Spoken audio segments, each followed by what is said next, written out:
Good evening students. Once again this is Santosh Kumar Sinha, your English faculty and welcome to my channel that is called ज्ञान गुरु English. आपके सामने आज फिर मैं एक नया टॉपिक जो कि सेंटेंस इम्प्रूवमेंट कहलाता है वो लेके आया हूँ। और ये टॉपिक जो है ना किसी भी इंग्लिश का कंपटीशन पॉइंट ऑफ व्यू से बहुत ज़्यादा इंपॉर्टेंट है, तो उसी को ध्यान में रखते हुए आज का हम लोग का जो सेशन रहेगा पूरा सेंटेंस इम्प्रूवमेंट से रहेगा। और इसको हम लोग देखेंगे कि फटाफट इसका क्वेश्चंस क्या है और इसका सॉल्यूशंस क्या होगा। तो चलिए देखते हैं कि क्वेश्चन नंबर 1 क्या बोलता है और उसका आंसर्स क्या होगा। Let's see question number 1। The climate of Jaipur is somewhat like Kanpur. यहाँ पर अंडरलाइन किया है कानपुर को, लाइक कानपुर को।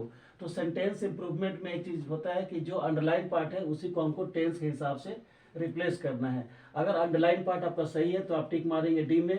अगर अंडरलाइन पार्ट गलत है, जैसे लाइक कानपुर अगर गलत लगता है तो आपको किसी एक ऑप्शन को चूज करके उसको टिक मारना है।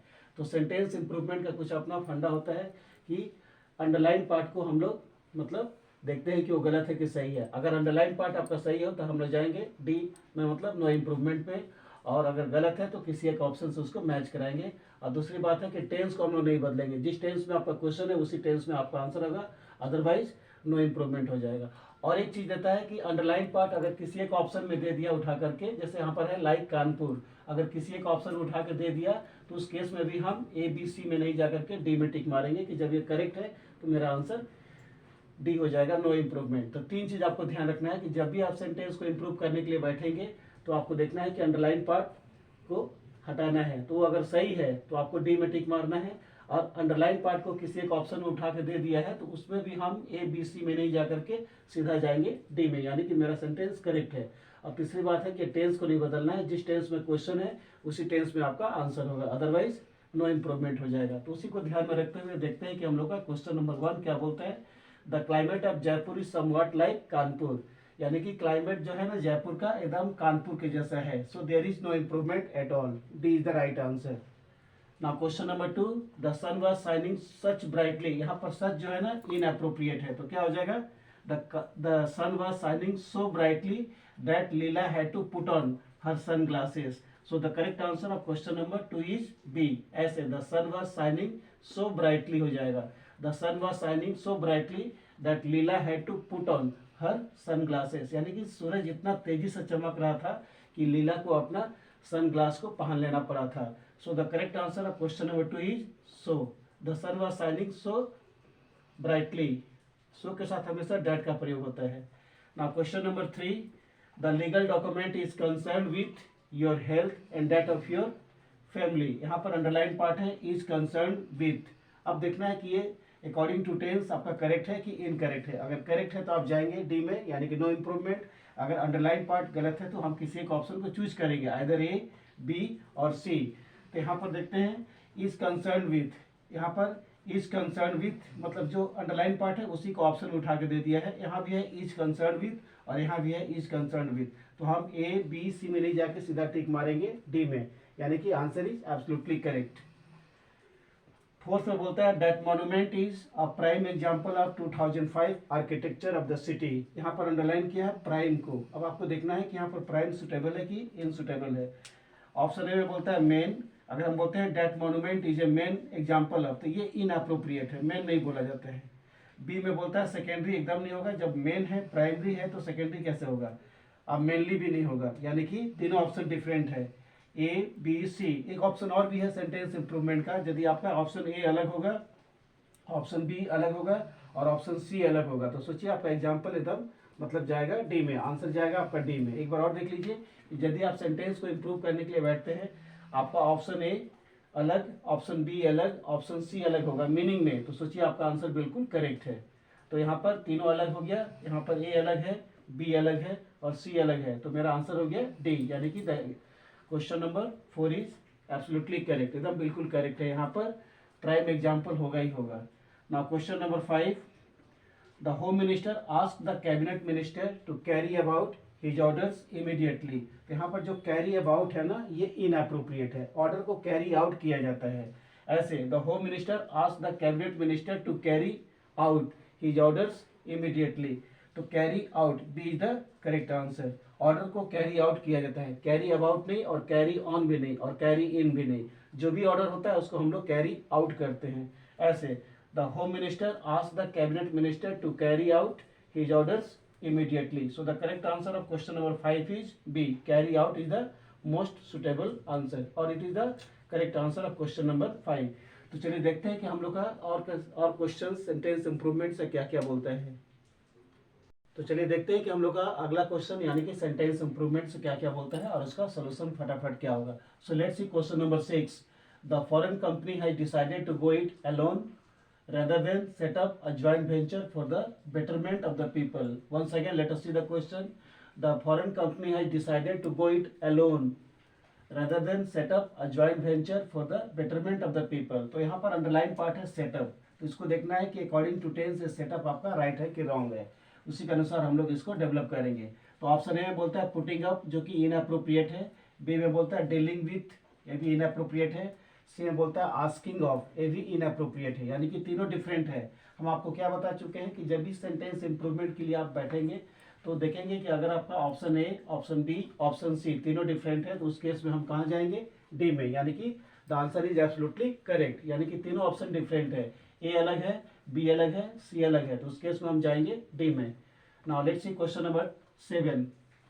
If you are living near the market you must be ready to bear up the disturbances caused by traffic. यदि आप मार्केट के नज़दीक रहते हैं तो आप एकदम रेडी होंगे, वहाँ जो भी डिस्टर्बेंस कॉज होता है ट्रैफिक के द्वारा उसको आप फेस करने के लिए रेडी रहते हैं. तो वंस अगेन एक बार और देख लेते हैं. If you are living near the market you must be ready to bear up the disturbances cause by traffic. तो हमको रिप्लेस करना है टू बियर अप को. ये राइट है कि रॉन्ग है इसको देखना है अकॉर्डिंग टू ऑप्शंस और अकॉर्डिंग टू टेंसेज. तो ऑप्शन ए में बोलता है फॉर बियरिंग अप, ये जो कि पूरा इनअप्रोप्रिएट है. बी में बोलता है टू बियर ऑन, ये भी इनअप्रोप्रिएट है. सी में बोलता है to bear with. This is the right answer of question number 7. ऐसे हो जाएगा. If you are living near the market you must be ready to bear up. Bear up की जगह क्या हो जाएगा, to bear with the disturbances caused by traffic. Correct answer हो जाएगा टू बियर विथ. एक बार और देख लेते हैं. If you are living near the market, you must be ready to bear with the disturbances caused by traffic. So the correct answer of question number 7 is C. Now question number 8. Knowing very little English, it was quite impossible to converge with the delegate members of England. एक बार और देखते हैं. Knowing very little English, it was quite impossible to converge with the delegate members of England. तो यहाँ पर replace करने के लिए बोला है it was quite impossible to converse. ये आपको देखना है कि अकॉर्डिंग टू टेंस है राइट है कि रॉन्ग है. एक बार और देखते हैं. Knowing very little English it was quite impossible to converse with the delegate members of England. तो हमको इसको रिप्लेस करना है अकॉर्डिंग टू टेंस. अगर सही है तो हम जाएंगे डी में, अगर गलत है तो किसी एक ऑप्शन को हम चूज करेंगे. तो ऑप्शन ए में बोलता है इट इज क्वाइट डिफरेंट. यहाँ पर इम्पॉसिबल बोलता है और यहाँ पर डिफरेंट बोल दिया, तो बिल्कुल ये इनअप्रोप्रिएट आंसर हो गया. बी में बोलता है it will be top secret, ये भी पूरा ही इनअप्रोप्रिएट है. टॉप सीक्रेट के यहाँ पर कोई भी क्वेश्चंस नहीं है. सी में बोलता है इट कुड बी डिफिकल्ट, ये भी बिल्कुल डिफरेंट है. यानी कि तीनों ऑप्शन डिफरेंट है तो हम किस में जाएंगे, डी में. आपको मैं पहले ही बता चुका हूँ कि जब आपका option A, option B, option C sentence improvement में डिफरेंट होगा तो उस हालत में हम लोग जाएंगे डी में. तो ऐसे हो जाएगा. Knowing very little English, it was quite impossible to converge with the delegate members of England. यानी कि the answer is absolutely correct. ये जो है it was quite impossible to converge बिल्कुल सही है. तो हमारा आंसर हो गया डी में, यानी कि no improvement. ना क्वेश्चन नंबर 9 में क्या बोलते हैं देखते हैं. The competitive exams are hold. यहाँ पर होल्ड जो है ना बिल्कुल इनअप्रोप्रिएट है, तो हेल्ड होता है. Competitive exams are held. यहाँ पर इज हेल्ड गलत है, वेयर हेल्ड गलत है, आर हेल्ड हो जाएगा. यानी कि the answer of question number 9 is C, are held. ऐसे the competitive exams are held each and every year to जज the merits of the candidate. So the correct answer of question number 9 is C, are held. Competitive exams held होता है, hold नहीं होता है. तो चलिए देखते हैं कि हम लोग आज का फाइनल सेशन का यानी कि सेंटेंस इंप्रूवमेंट का क्या क्या क्वेश्चन है और उसका फटाफट आंसर क्या होगा. चलिए देखते हैं कि हम लोग का फाइनल सेशन का सेंटेंस इंप्रूवमेंट का क्वेश्चन क्या है और उसका फटाफट सॉल्यूशंस क्या होगा. So let's see question number 10. The lawyer laid all the facts before the judge of Supreme Court of India so that he could deliver his own judgment regarding the case. Once again, let us read the question. The lawyer laid all the facts before the judge of Supreme Court of India so that he could deliver his own judgment regarding the case. इसमें underline part है all the facts before the judge. All the facts before the जज को हमको देखना है कि गलत है कि सही है। अगर सही है तो हम टिक मारेंगे डी में, अगर गलत है तो किसी एक ऑप्शन को हम चूज करेंगे, आइदर ए, बी और C. So let's see option number A, lay down all the factors. यहाँ पर फैक्ट्स है, यहाँ पर फैक्टर्स कर दिया, तो ये इनअप्रोप्रिएट हो गया, ऑप्शन ए इनअप्रोप्रिएट हो गया। बी में बोलता है ले all the facts in front of the जज, यहाँ पर पास्ट में है, लेड है और यहाँ प्रेजेंट कर दिया, तो हमारा बी ऑप्शन भी इनअप्रोप्रिएट हो गया।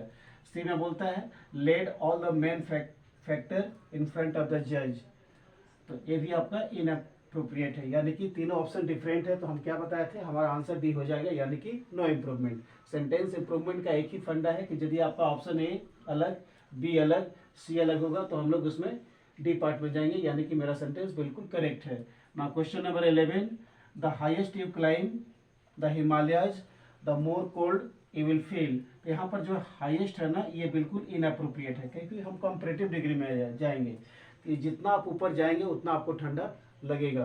तो ऐसे हो जाएगा, the higher you climb, B is the correct answer. The higher, ऐसे the higher you climb the Himalayas, जितना ऊपर आप जाएंगे हिमालय का, the more cold you will feel, यानी कि हम कंपैरेटिव डिग्री में हैं, इसलिए हमारा आंसर हो जाएगा B. The higher you climb the Himalayas the more cold you will feel, उतना आपको अधिक ठंडी लगेगी। तो हमारा ऑप्शन बी करेक्ट है क्वेश्चन नंबर 11 का। ना क्वेश्चन नंबर 12 क्या बोलते हैं, if you are the resident of Kolkata, यदि आप कोलकाता के रेजिडेंट है, रहने वाले हैं, you must be knowing all about the city and its culture, आप उस सिटी के बारे में अवश्य जानते होंगे और वहाँ का जो रीति रिवाज है, वहाँ का जो कल्चर है, उसके बारे में आप पूरी तरह से मतलब जानते होंगे। तो ऑप्शन ए में बोलता है यू कुड बी नोन, ए भी इनअप्रोप्रिएट है। बी में बोलता है यू मे बी नोन, ए भी इनअप्रोप्रिएट है। सी में बोलता है यू मस्ट बी नोइंग। एक चीज़ और हम बता चुके हैं आपको कि जब भी आप सेंटेंस को इम्प्रूव करने के लिए बैठेंगे, अगर अंडरलाइन पार्ट किसी एक ऑप्शन उठा के दे दिया, जैसे यहाँ पर है यू मस्ट बी नोइंग, और इसी को उठा के यहाँ भी दे दिया यू मस्ट बी नोइंग, तो दोनों सेम हो गया।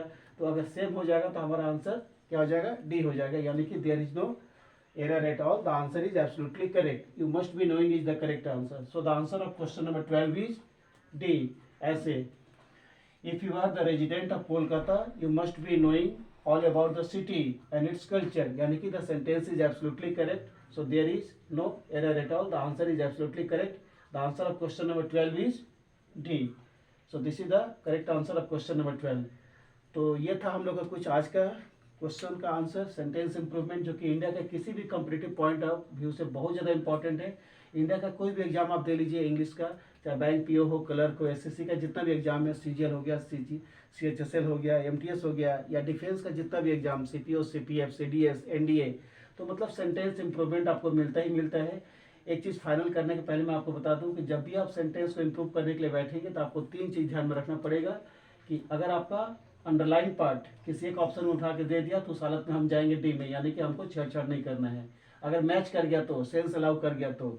दूसरी बात है, जब आपका तीनों ऑप्शन डिफरेंट होगा, ऑप्शन ए अलग होगा, ऑप्शन बी अलग होगा, ऑप्शन सी अलग होगा, तो उस हालत में भी हम जाएंगे डी में, यानी कि नो इम्प्रूवमेंट। और एक मोस्ट इंपॉर्टेंट चीज़ है कि आप टेंस को नहीं बदलेंगे, जिस टेंस में आपका क्वेश्चन है उसी टेंस में आपका आंसर होना चाहिए, अदरवाइज नो इम्प्रूवमेंट होना चाहिए। अगर प्रेजेंट टेंस में आपका अंडरलाइन पार्ट है तो ऑप्शन भी प्रेजेंट टेंस में होगा, अगर अंडरलाइन पार्ट पास्ट में है तो आपका ऑप्शन भी पास्ट में होगा, और अंडरलाइन पार्ट अगर फ्यूचर में है तो आपका ऑप्शन भी फ्यूचर में जाएगा। तो यही हम लोग का फंडा सेंटेंस इंप्रूवमेंट का। और इंडिया के किसी भी जनरल कॉम्पिटिटिव इंग्लिश में ये क्वेश्चंस तो आता ही है 5 मार्क्स का। तो अगर आप लोग को ये वीडियो पसंद आए तो इसको लाइक कीजिए, शेयर कीजिए और ज़्यादा से ज़्यादा इसको सब्सक्राइब कीजिए। Till then good night to all of you, thank you.